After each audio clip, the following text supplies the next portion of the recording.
Der var et spørgsmål til. Goddag. Jeg har haft nogle diskussioner med nogle venner omkring Nationalpartiet, der kom frem, og det stod for og sådan noget. Og det vi har diskuteret meget, det er omkring Hassans digte, hvor du i nogle af versene sviner min Gud til, vores Gud til, sviner muslimers profet, både altså, og på hans ledelse. Og det er noget, der krænker rigtig meget også andre muslimer, og ikke kun muslimer, måske også andre mennesker. Og jeg synes, altså jeg ved ikke, om det er fordi, du har skrevet det i vrede og frustration og så videre. Og så jeg bare lige høre, om det er noget, du stadig står inden for. Du vil stadig skrive det, du vil stadig læse dem op. Og hvad Nationalpartiet har at sige til, at vi har en kandidat, der har nogle vers, der har nogle digte, som er respektløse overfor muslimerne. Ikke inkluderer muslimerne. Det er ikke noget, man folk det her, det er jo respektløst. Så jeg bare gerne vide, hvis der kommer en ny kandidat, som også har de her ting, der vi også bare kigge den anden vej, eller hvad? Jeg tror ikke, det handler så meget om at kigge den anden vej. Altså, det skal også siges, at min digtsamling er en digtsamling. Det er noget, jeg har skrevet. Det er ikke noget Nationalpartiets partiprogram, jeg har skrevet. For det andet, så er vi jo heller ikke et religiøst parti. Vi er et politisk parti. Så kan jeg jo sige i forhold til de konkrete udtalelser, som har stødt dig, at vi jo, jeg havde at bruge det argument, men at vi jo faktisk lever i et land, hvor der er ytringsfrihed, og hvor man faktisk kan sige, hvad der passer ind. Om det så er klogt, eller om det er fuldstændig idiotisk, det kan man jo så have hver sin mening om. Der er forskel på et digt, som er et digt, som jo, så må man jo gå ind i en eller anden litterær fortolkning. Det tror jeg ikke, du har lyst til. Men ellers kan man jo sige, de ting, som jeg har kritiseret, hvor jeg faktisk har talt om nogle ting, det her, det er en provokation, kan man måske kalde det, hvis jeg har sagt nogle stødende ting om profeten, eller har sagt nogle stødende ting om Gud, eller hvad ved jeg.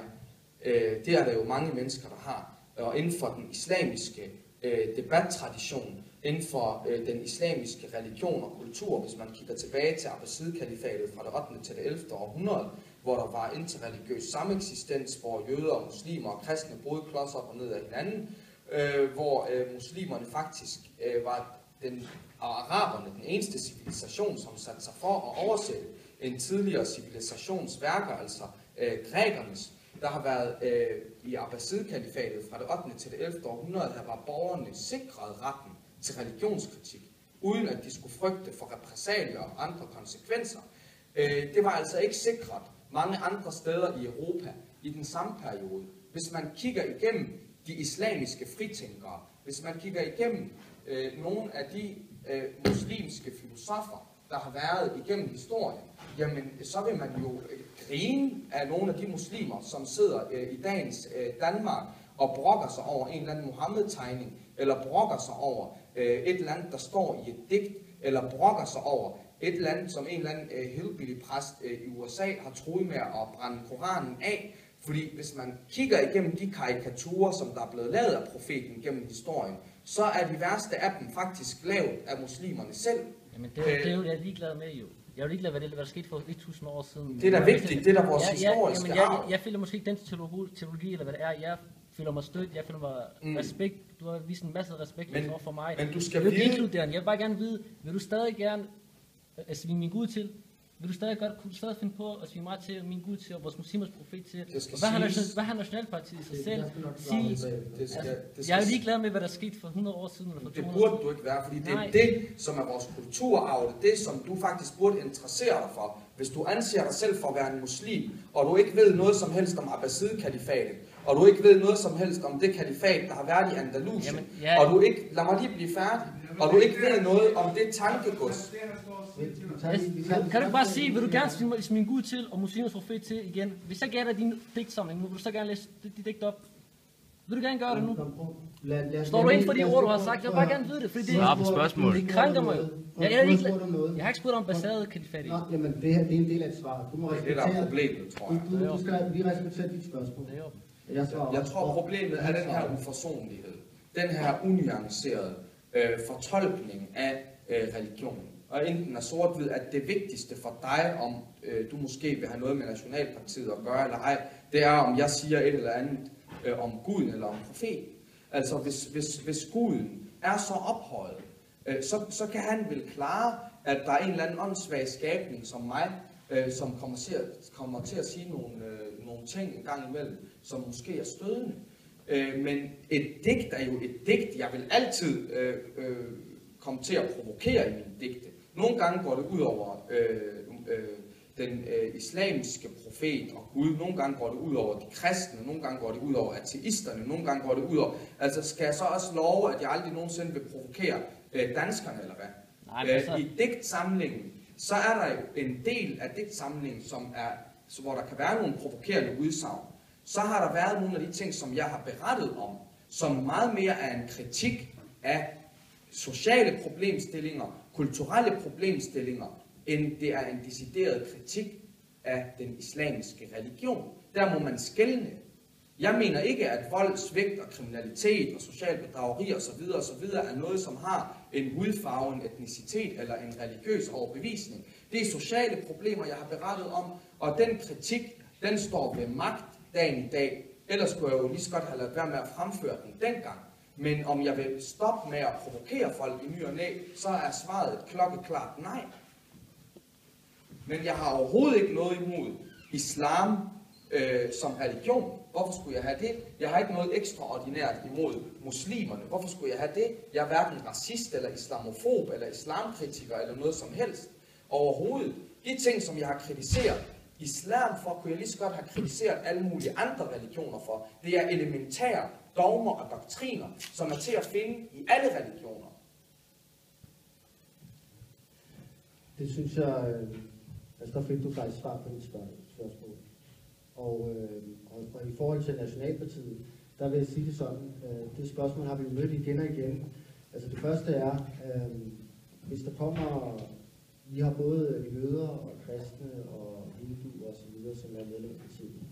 Hvis der er, og kandidaterne er også en forskellig religiøs overbevisning. Hvis der kommer en kandidat, som siger, at jeg tror ikke på, at der findes en Gud, eller jeg har direkte noget imod Gud, eller at en jøde siger, at det eneste sande Gud det er Jahve og ikke Allah, så er det jo ikke noget, som vi skal stå til regnskab for som politisk parti. Det synes jeg også bare er vigtigt, at vi skelner imellem. Det, som er vigtigt for mig at slå fast, det er, at på ingen måde har Nationalpartiet noget imod nogen som helst form for religion. Hverken deres guder, deres profeter, eller hvis man ikke tror på noget, eller hvis man tror på en helt tredje, har alle absolut ret til det. Og vi går på ingen måde ind for at skulle svine nogle religioner til, eller nogen med en eller anden overbevisning til, på nogen som helst måde. Det er også derfor, vi siger, at folk skal have lov til at bære det, de gerne vil. Hvis de gerne vil gå med slør, skal de være velkommen til at gå med slør. Det er en basal rettighed, hvis du bliver gift med den, du har lyst til at blive gift med. Hvis der så er nogen, som er kunstnere eller musikere og rapper alt muligt andet, så er det jo også en personlig frihed, de har. Men man skal måske også bare skelne tingene ad, fordi jeg kan godt forstå, og jeg respekterer, at det fylder meget hos dig, at det, at jeg er repræsentant... Jeg synes, det er irrelevant, og jeg synes også, at muslimerne de bør tage sig lidt sammen, sådan at komme ind i kampen. Fordi når du sviner mig til, ikke? Jeg har ikke svinet dig til. Du har svinet min Gud til, min profet til, så har du svinet mig til. Hvis jeg kommer for at snakke med dig... Det er for nærtagende. Nej, prøv, hvis jeg kommer for at snakke med dig, og jeg gerne vil invitere dig ind i mit parti, og jeg vil gerne hjælpe dig, så nytter ikke noget, du sviner mig til bag ryggen. Det gør jeg heller ikke. Det gør du da. Nej, selvfølgelig gør jeg du det. sviner dig overhovedet ikke og samtidig så kan du sætte det for at misbruge idrætsvind. Jeg tror, at vi venter på, at der kommer et svar, og så hvis du har yderligere et spørgsmål, så vil jeg gerne komme over til dig, men du bliver nødt til at... Det skal jo siges, fordi at vor ven nede blandt publikum føler sig måske ligefrem ekskluderet af Nationalpartiet. Det var i hvert fald det, du gav udtryk for før. Og der skal du bare have at vide, at du er velkommen i Nationalpartiet. Lige meget, hvad du tror på, lige meget, hvordan du ser ud. Men man skal jo vide, at Nationalpartiet går ind for, at folk kan være lige præcis som de har lyst til at være, jævnfør grundloven. Det vil sige, at du har ret til at være muslim, og du har ret til at være from og gudfrygtig, og lade være med at bande af Gud. Men alle andre i samfundet har faktisk også ret til at være, som de vil. Og hvis de har lyst til at være ateister, Og hvis de har lyst til at sige nogle finurligheder om Gud i ny og næ, så har de også ret til det. Det jeg skulle sige, det var, at min religion er jo også islam. Men en del af min tilgang til Muhammed-tegninger eller ord, som er blasfemiske, eller hvad det måtte være, er ikke at tage det personligt. Min tilgang til det er, som også Nationalpartiets er, det er fredelig sameksistens, som er baseret på dialog. Altså, da vi var i Aarhus, der kom Kurt Vestergaard, der var et åbent møde, arrangement, der kom 400 mennesker, Kurt Vestergaard kom så på første række. Hvorfor skal vi så sige Kurt Vestergaard til? Vi påpegede, at han var der, og jeg fortalte, at jeg synes, hans tegninger var latterlige, og de var nødvendige og alt muligt andet, men det skal ikke forbeholde mig i retten fra, at han kan være til stede. Altså, det er jo lige præcis det, der skaber endnu større skel, når man sætter det op på den måde. Altså, hvis en laver en tegning, hvorfor er det så, at du eller jeg skal tage det personligt? Altså, det svarer til, at præcis det, som der sker nogle gange, når medierne eller majoriteten tager Hizb ut-Tahrir Islamisk Stat og siger, sådan er du. Jamen ikke for noget at gøre, men uanset, vi mennesker, vi føler os krænket nogle gange. Ja, men det har jeg også du har snakket om for eksempel at mobbe. Jeg siger bare, at det samme gælder også den anden vej rundt. Selvfølgelig der skal vi være bedre til, hvis vi er i balance med os selv og har ro på. Jeg har ikke mobbet muslimerne. Jeg har faktisk ikke lavet andet det sidste halvandet år, end at forsvare muslimerne. Ja. I alle mulige situationer. Om det har været indrigspolitisk, eller om det har været udenrigspolitisk. At du sidder og ikke kan komme over, at jeg har skrevet 2 linjer i en eller anden digtsamling for 2 år siden, det kan ikke blive mit problem. Jo. Altså, hvis du bare følger lidt med i, hvad Nationalpartiet står for, hvad vi er for et parti, hvad vores politiske holdninger er omkring muslimer, omkring minoriteter, omkring udsatte folk i samfundet, så burde du da vide, at vi er det mest minoritetsvenlige parti, som du kan støde på i det her land. Og hvis du ikke har opdaget det endnu, så har du ikke læst dine lektier grundigt nok, så har du ikke sat dig ind i vores ting. Ellers så er der i hvert fald visse udsagn fra fortiden, som du vægter højere end den reelle politik.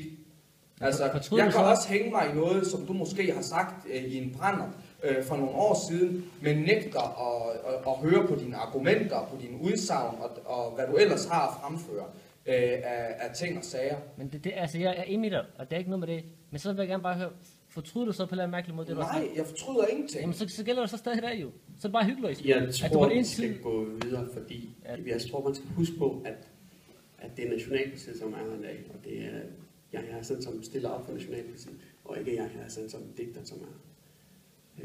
Der var et spørgsmål her.